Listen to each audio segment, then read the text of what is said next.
chapter 31. In the 11th year, in the 3rd month, on the 1st day, the word of the Lord came to me: Son of man, say to Pharaoh king of Egypt and to his hordes, who can be compared with you in majesty? Consider Assyria, once a cedar in Lebanon, with beautiful branches overshadowing the forest. It towered on high, its top above the thick foliage. The waters nourished it, deep springs made it grow tall. Their streams flowed all around its base and sent their channels to all the trees of the field. So it towered higher than all the trees of the field. Its boughs increased and its branches grew long, spreading because of abundant waters. All the birds of the sky nested in its boughs. All the animals of the wild gave birth under its branches. All the great nations lived in its shade. It was majestic in beauty with its spreading boughs, for its roots went down to abundant waters. The cedars in the garden of God could not rival it, nor could the junipers equal its boughs, nor could the plane trees compare with its branches. No tree in the garden of God could match its beauty. I made it beautiful with abundant branches, the envy of all the trees of Eden in the garden of God.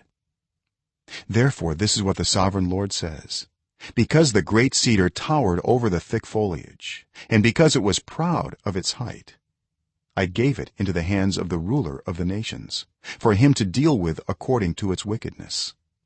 I cast it aside, and the most ruthless of foreign nations cut it down and left it. Its boughs fell on the mountains and in all the valleys. Its branches lay broken in all the ravines of the land. All the nations of the earth came out from under its shade and left it. All the birds settled on the fallen tree, and all the wild animals lived among its branches. Therefore no other trees by the waters are ever to tower proudly on high, lifting their tops above the thick foliage. No other trees so well watered are ever to reach such a height. They are all destined for death, for the earth below, among mortals who go down to the realm of the dead. This is what the sovereign Lord says: on the day it was brought down to the realm of the dead, I covered the deep springs with mourning for it. I held back its streams, and its abundant waters were restrained.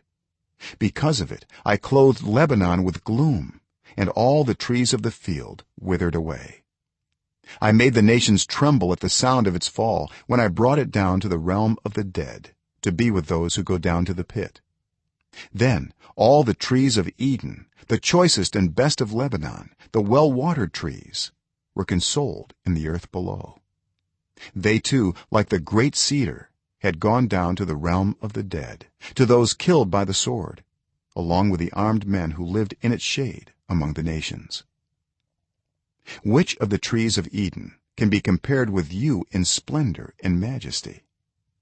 Yet you too will be brought down with the trees of Eden to the earth below. You will lie among the uncircumcised, with those killed by the sword. This is Pharaoh and all his hordes, declares the sovereign Lord.